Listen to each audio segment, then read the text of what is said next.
Hi everyone, welcome to our weekly member spotlight series. I'm Abby Glassenberg, the co-founder and president of Craft Industry Alliance, and I hope you are having a fabulous day doing whatever it is you're doing today. I have been answering a million emails this morning and doing all kinds of other crazy stuff, taking care of business. And today we are going to be joined in a few minutes by one of our amazing Craft Industry Alliance members. And I'm super excited to show you all that she has in store. But until then, I wanted to make sure you know a little bit about Craft Industry Alliance. We are a member-based organization for craft and creative business owners. We have 1,700 incredible members with businesses all over the world, mostly based in the United States, Canada, the UK, and Australia, but we have some businesses elsewhere as well. And they are makers, designers, content creators, suppliers, manufacturers. We have tiny little businesses that are Etsy shop owners and businesses of just one person. And then we also have much larger businesses that have several employees, that have bigger teams. We've got really big businesses. Some of the biggest businesses in the crafts industry are also part of Craft Industry Alliance. So we would love it if you would like to join us. You can come check us out at craftindustrｙalliance.org. And here is our special guest. Hi, Katie. Hi, Hi, I hope you're doing well today. I am. I hope you're doing well too. I am, and I'm super excited to introduce everybody. This is Katy Westcott from Katrinkles. Hello. Hi. So, Katy, I'd love it if you would tell us, just to get started, a little bit about your creative journey and how you kind of got into doing what it is that you do at Katrinkles. Well, I started my professional life as a jeweler. So when I was a jeweler, I knit for fun, and the intersection of those things led me into what I'm doing now. So I took a workshop learning how to laser cut, and then that led me to making buttons, and then that led me into making tools for knitters, and then eventually the other like tools for crafting and stuff that we make now. Okay, so you Um, took just one workshop on laser cutting, and that kind of opened the door. And you were like, it sounds like you were just a hobby knitter, but you had like a jewelry mindset in the back of your mind, and kind of like all intersected and became this incredible business. So what were some of like the very first products? It sounds like tools for knitters. What were some of the very like beginner products that you made in the very beginning of your business? Well, what I started making were buttons because I realized that laser cutting wood is a great way to make buttons. So I was making them for my own sweaters, and then other people seemed to want them, so I started selling them. And then laser cutting's precision is really great for making rulers and knitting needle gauges and stuff. So the first actual tool that I made was a whale knitting needle gauge to sell at like a local fiber fest in Rhode Island. And that led into making lots of other knitting needle gauges. Okay, cool. And did you invest in your own laser cutter, or were you going to like a maker space? Because I know laser cutters are a pretty significant investment. So I'm wondering, were you kind of like using a shared one at first, or how did that work? Yeah, I was renting time at the same maker space that I took my first class in for a while. And then I quickly realized, wait, if I put them, instead of putting the money into renting time on it, if I put the money instead into getting a loan to take out, to get my first machine, that would make more sense. So I bought my first machine and I had it in my loft apartment, like kind of not in the living room, but like in a corner of my loft for the first couple of years. And it paid itself off really quickly. And now I have three of that same machine and one machine that's bigger. So I have four machines running.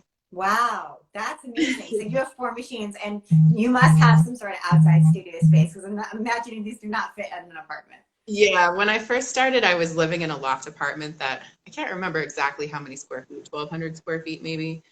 And it was in an old department store. So there were spaces downstairs that you could rent out. So I moved the business downstairs into a studio space so that I could get my second machine because I couldn't fit two laser machines in my apartment.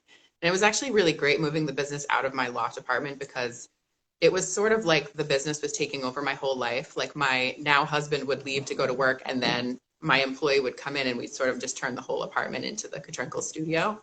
So once I had the separation where I couldn't like ship packages on Sunday morning in my pajamas, it really gave me a much better life work balance. And now we're in a different space that's 2,600 square feet. So that has given me the opportunity to have 4 machines and also have more people helping, which has been super helpful during COVID because I have enough to have 6 people working for me. We're all pretty spread out. Luckily, we didn't have to close during the pandemic. Manufacturing in Rhode Island was allowed to stay open. So I had my employees stagger shifts and everything, so we weren't all here at the same time. But it's been really amazing having so much space. Yeah, and being able to just spread out and be able to keep going throughout all of this. Yeah. Yeah, that sounds like a huge blessing. So did you say you have 6 employees now?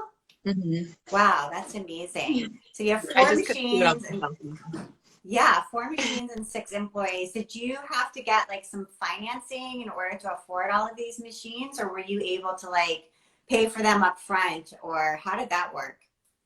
I paid for the first 3 all. Well, no, that's not true. The first one I got a loan for, which I paid off really quickly, and then the second 2 I purchased with cash.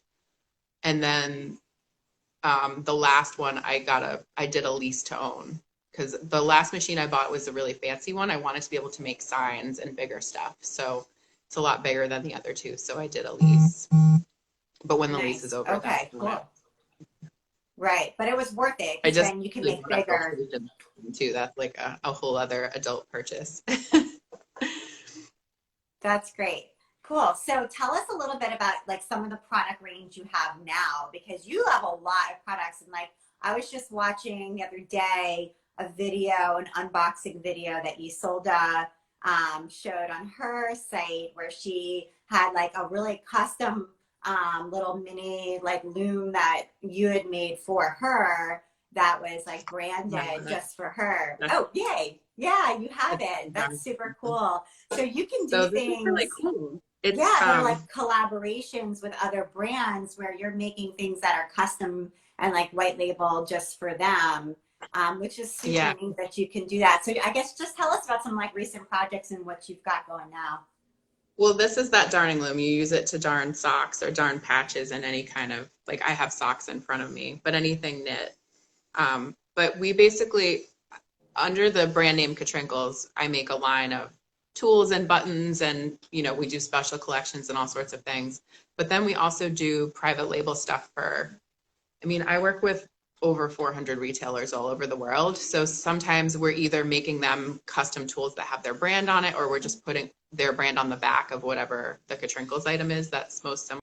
So both of those things those are like basically 2 halves of Katrinkles, is branding stuff and also making the Katrinkles line. But yeah, for products, we do buttons and needle gauges and rulers. I have a whole line of, we call them mini tools. It's like there's 30 different tools with instructions and rulers and that kind of stuff. We've branched out more into craft items. So I've been doing like, these are adjustable pom-pom makers and tassel making tools. But they all have like kind of a fiber feel with them. And then like sock measuring rulers and sock blockers. And so there's a big range of things. We can also make stuff out of suede. So like suede tags, these are like fold over tags. Sorry, I feel like my video quality isn't so great. So I don't know if No, you can see totally. We could totally see. That's awesome. And then Yeah. rulers, we can make stuff out of acrylic. So like this one says Yarn Social on it. It was for a custom order. So if people Yeah. are looking at this and are like, that's amazing. We would love to do like a collaboration, do like a white label project with Katrinkles. Can they just reach out, or is there like a certain process for that? Yeah, we have a wholesale inquiry form on the website. So if it's like a yarn shop or somebody who wants to carry the line, just fill that out and we'll send you the catalog and the login information for the website. And then, if it's something more than that, same form, but just explain what you're interested in doing. And I We do a love, lot of I linked to in the newsletter today, I love the keychain for the not Rhinebeck Oh keychain yeah. with the sheep on Zoom. I just thought that was so, so clever and totally adorable. Check this out, you guys. Look, they're little sheep and they're on Zoom. It's for not Rhinebeck, like virtual Rhinebeck this year. It's just so, so clever. I love that. Yeah, something that I've been doing more of, it's really fun for me to design different things all the time. So I've been doing special collections. So we currently have a Rhinebeck collection going on. We had a cat collection that has been so popular that we still have that one online. And we've just done other special things like whenever there's a show, which there aren't that many of recently, but we're doing an advent calendar, which we've already sold out of. But so it keeps it interesting for me to be able to design different stuff all the time with these different collections. We're going to do a holiday collection too. And we also do Stitch Marker of the Month. So every month we release a different card of stitch markers. So this is October. It's Halloween themed, and people can get a subscription to it. So every month it just arrives in your mailbox. Oh, wow. This one, I love the ghost because he glows in the dark. Oh, that's so cute. Yeah.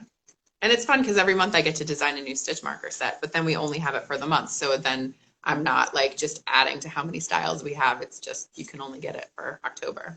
Right. And do you do ornaments for Christmas or no? Yeah, we do some like etched ornaments, but I also do these stitchable ornaments. So they have the holes and then you add the thread and you stitch in all the color yourself. I love that. So we sell them. So it's like a craft project. Right. Yeah.